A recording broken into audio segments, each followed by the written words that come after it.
अहंकार की सजा। मेंढक और बैल की प्रेरणादायक कहानी। एक जंगल के नदी किनारे मेंढक अपने 3 नटखट बच्चों के साथ रहता था। वह जगह उनकी अपनी छोटी सी दुनिया थी, जिसमें नदी का ठंडा पानी और पक्षियों का संगीत गूंजता था।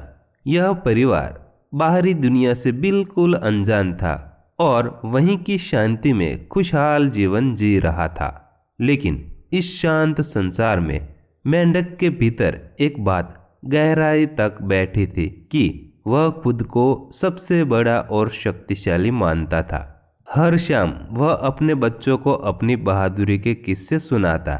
मैं ही इस दुनिया का राजा हूँ, मेरी ताकत और आकार के आगे कोई टिक नहीं सकता। इसकी कहानियों में बच्चों को रोमांच मिलता और वे उसे आश्चर्य से सुनते थे। बच्चों के मन में यह बात बैठ चुकी थी कि उनका पिता सबसे विशाल और शक्तिशाली है। एक दिन खेलते खेलते मेंढक के तीनों बच्चे जंगल की सीमा पार कर गए। घूमते घूमते वे एक गांव के पास पहुंच गए। वहां उनकी नजर एक खेत में चरते हुए एक विशाल बैल पर पड़ी। उसकी भारी भरकम काया, लंबे लंबे पैर और नुकीले सींग देखकर वे दंग रह गए।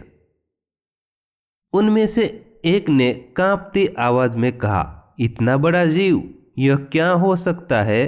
तभी बैल ने जोर की हुंकार भरी और बच्चों का डर 7वें आसमान पर पहुंच गया।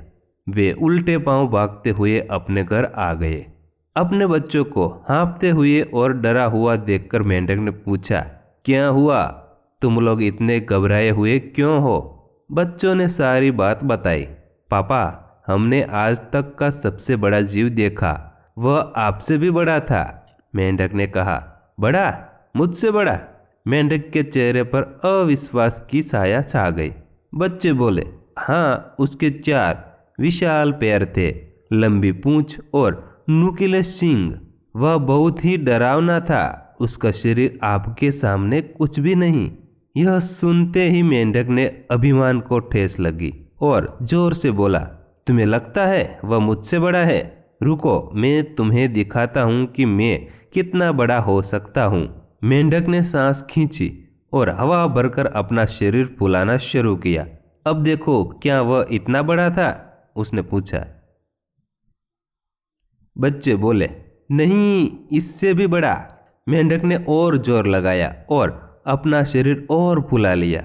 अब देखो, बच्चे बोले, नहीं पापा, वह इससे भी बड़ा था। गुस्से और जिद में मेंढक ने अपनी पूरी ताकत लगाई। वह बिना रुके अपने शरीर में हवा भरता गया। उसका शरीर अब गेंद जैसा गोल हो चुका था। मेंढक बोला, मैं और बड़ा हो सकता हूँ, लेकिन उसकी जिद ने उसे खतरे का अंदाजा नहीं होने दिया। अचानक हवा का दबाव इतना बढ़ गया कि उसका छोटा सा शरीर फट गया और वह मर गया। दोस्तों, इस कहानी से हमें यह सीख मिलती है कि अहंकार केवल विनाश का मार्ग है। तो दोस्तों, अगर आपको यह कहानी अच्छी लगी है तो प्लीज़ वीडियो को लाइक और शेयर जरूर करें। और दोस्तों, अगर आप इस पीडीएफ बुक को डाउनलोड करना चाहते हैं तो हमारी टेलीग्राम चैनल वर्ल्ड जीके इन हिंदी को ज़रूर से ज्वाइन कर लीजिएगा।